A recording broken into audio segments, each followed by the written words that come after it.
everybody. So today I'm going to be breaking down the presets that I made for the Morgan Amp Suite by Neural DSP. I'm just going to walk you through the presets that I made and kind of the thought process that goes into making these, and just kind of give my thoughts on certain things. So let's just jump right into it. All right, the first preset that we have is Ambient Clean.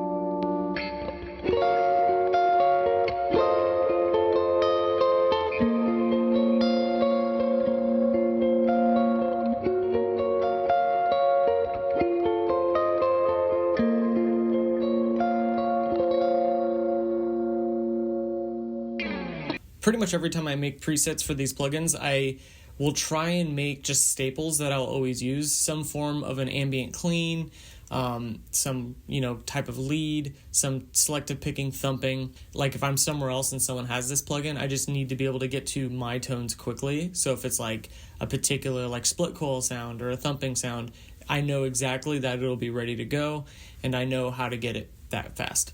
And then a lot of people want particular tones that I use in my videos, and this is the way you would do that. As always, I try to label them correctly so that way you know exactly what kind of tone you're getting. You don't have to kind of like guess. You're like, I think this is a rhythm tone, this is a lead tone. You can just jump in a session and load it up as quick as possible. So yeah, with the ambient clean, of course, compression as always. I'm using the second amp. From my understanding, this one's more of like a Fenderish clean, so it's like really crystally sounding. Sounds very nice. Condenser on the mic, and I brightened it up a little bit with the 8K right here. Just some reverb and delay. All right, for the next preset, selective picking. Of course, I'm always going to need a selective picking preset. So let's just jump right in and you can hear it.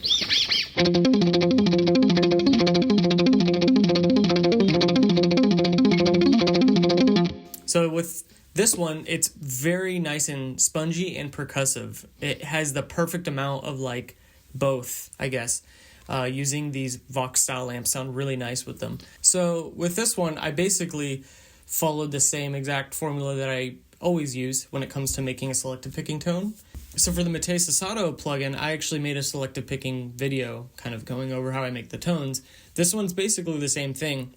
Every amp's a little bit different, so some things will kind of be tweaked, certain frequencies, but the concepts are kind of all there.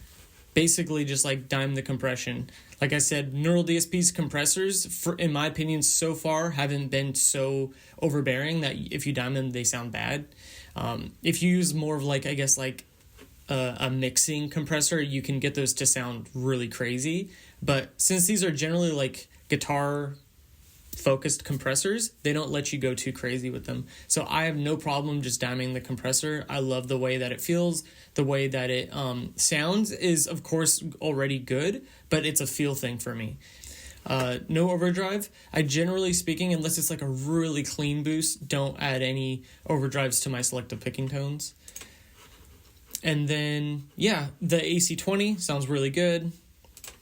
Cab 57, 121, my usual when it comes to that, if I want the touch of the 57, but then the body of the 121. And then back to the sculpting that I always say. 1K is almost usually the first one that comes out when it comes to these because it sounds papery to me. 2K, depending on how harsh the amp is, I will lower it or raise it a lot more or a lot less. This one wasn't too harsh. It was actually kind of spongy out of the gate, so 2K wasn't as abrasive to me. 4K raised it a tiny bit, and then 8K raised that one a tiny bit more as well too. 250 always gets raised, usually for selective picking tones. Always, usually, right? So 250 almost always gets raised for my selective picking or thumping tones. It's because it just adds thickness without adding too much rumble low end type thing. It's actually like a nice leaner sounding low end. And then yeah, so let me I did this before. Let me show you how it sounds with or without the EQ. So let's try that. Sounds pretty good already because the amp's pretty much there. And then put it in. To me, it's a little bit brighter, so you get that attack, but then it's also less abrasive because of those more and nasally sounding mids. A little bit warmer because of the 250 hertz. So I prefer the way that sounds. I think on my last video, there was one person who actually preferred it without the EQ off. And if that's how you prefer it, you could just flip the switch and turn the EQ off, and then you're good to go. You have it exactly how you want it. My feelings will not be hurt. Just a tiny bit of reverb, just to add a little bit of ambience. It's really not much there. And yeah, that's the selective picking tone. This next one is Dirty Coil Rhythm, something that's more riffy and a little bit more chunky on the coils.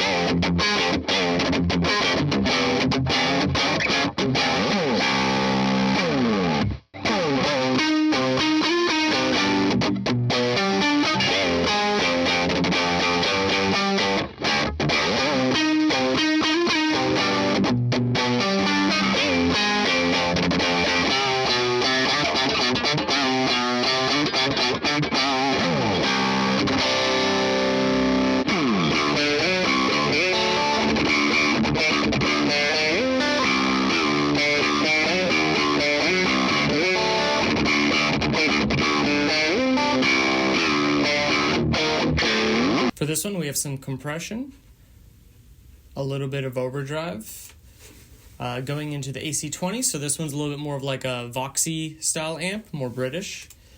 57 with the 121, one of my favorite combinations because the 57, you get like the brightness and then the attack. And then the 121 just gives a little bit more body. I added a little bit of low end back in, boosted 250 as like a thickening agent type thing. Lowered 500 because a lot of these Voxy style amps have a lot of like low mids. So it can kind of get a little bit overbearing, especially if you had like a overdrive in front that also adds some mids in there. We took out a little bit of 1K to get that abrasive nasally sound out of it. A little bit of 2K gone. And then we start brightening it back up around 4 to 8K. And that's just going to add that sizzle in there that I like for my coil tones at least. And then no reverb or delay. Next one. This one's pretty self-explanatory. It's a lead, and we'll just jam on that for a little bit.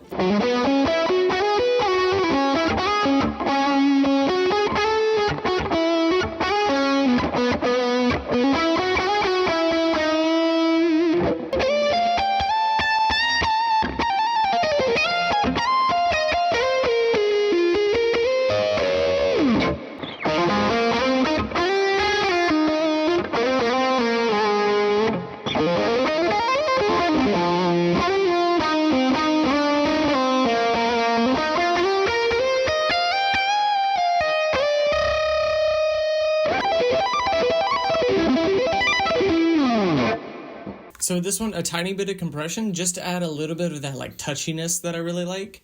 Overdrive, going into the AC20, which I was kind of surprised. I thought I would use the third amp for this, but this one seems to break up the way I like my lead sounds to break up a little bit more. Going 160 with the 57, so it's kind of like the 121 with the 57, but this one's kind of actually reversed. I usually take the left speaker, I guess this is only one speaker, I guess, but left side option as my main mic, and then the right one as like a supplemental mic, so I kind of like reversed it on this one. This one, not really much added, a little bit of 250 as a thickening agent, that's pretty much that, and then reverb and delay.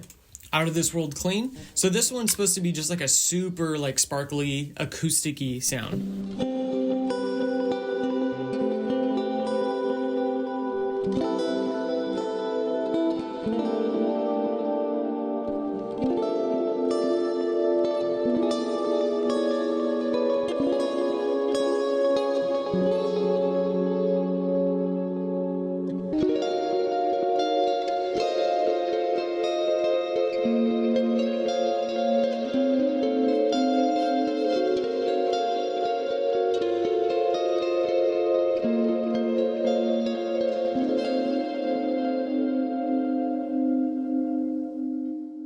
This one's a little bit different. What I'm doing is adding a lot of compression, which I guess not so different. But I turned off the amp and the cab. Basically, it's just a compressed guitar going into an EQ. So basically what I'm doing is just emphasizing the frequencies that I really like to hear, and then just taking away the ones that aren't my favorite. So I really like the 250, and then keeping that 500 and boosting a little bit. It just adds that like nice fullness without being kind of, I guess, like in your face sounding. And then I take away the 1K and 2K, and to me that's the like really in your face sound, which is why it's really good for like rock and metal, is because you want it to be aggressive. And then 4K I boost it quite a bit, and then 8K boost it all the way. Now, like I said, this isn't a traditional clean sound, so you can kind of get away with actually sculpting your tone a little bit more because the amp isn't really adding a bunch of stuff to begin with. So you just emphasize the stuff that you want. I actually really like 4K when it comes to my clean tones and coil tones and stuff like that, because it's a very important frequency to kind of help things be a little bit more percussive sounding, a little bit more lively, and it can be very harsh in metal. But when it comes to like cleaner amps and stuff like that, it's actually a very important frequency to have, in my opinion, and I like to use it a lot. 8K, generally, depending on the amp or the guitar you're using, it can make it sound cheap, but if you have like a really good amp sim, good pickups and everything, it can actually make it sound really nice and bright if you just don't play too hard. That's pretty much the thing. If you don't play too hard, it sounds really nice.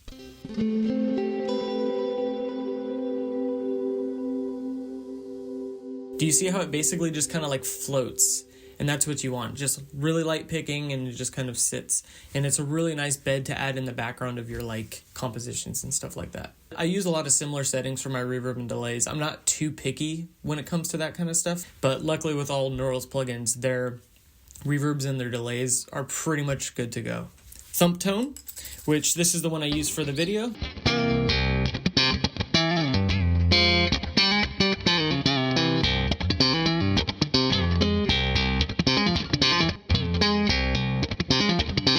So with this one, I used a lot of compression, as usual. Used the second amp because I wanted it to be extremely clear. So that one is very, very clean. Now we move on to the cabs. 57, 121, as usual. Now this one, just like with the selective picking, I sculpt it heavily to give it the exact sound I want. So 250 and 500 raised up to give it that fullness, but then we pull down 1K, 2K to kind of get rid of the abrasiveness, and then start brightening it up from there. With the EQ,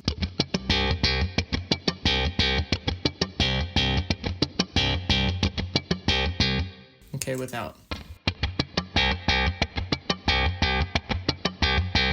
Now, one could say that they prefer the one without the EQ, and that's totally valid as well. It's really up to your taste. I just prefer it with the EQ because I like it to be a little bit more round sounding and then sprinkled top end on there. That's just my personal taste. Now, vintage split coil, that is basically my main tone that I'll use for like riffs and stuff like that.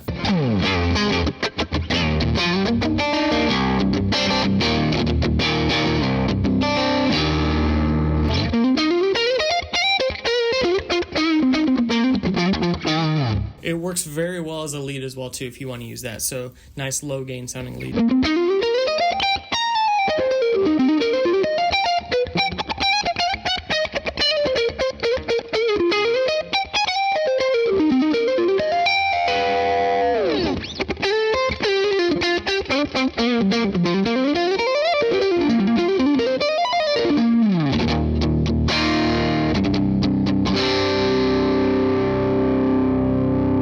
So yeah, I really hope Neural DSP keeps making these amp suites. I genuinely love when they recreate like a real life amp, because it's so fun to kind of do the research on a real amp. I can look at the manual and just look at all the quirks of a particular amp, and just it's basically one-to-one from all the comparisons that I've seen of like the Soldano and stuff like that. And you all know I love the Mesa plugin, the Soldano plugin. Those just always sound so good to me. So I really hope they keep making these amp suites of existing amps. It's so fun to mess with. All the presets that I made for this plugin should be built in. You just go to the artist section and I will be there. But I think that's it. Yeah, I hope you enjoyed this, and I'll see you soon.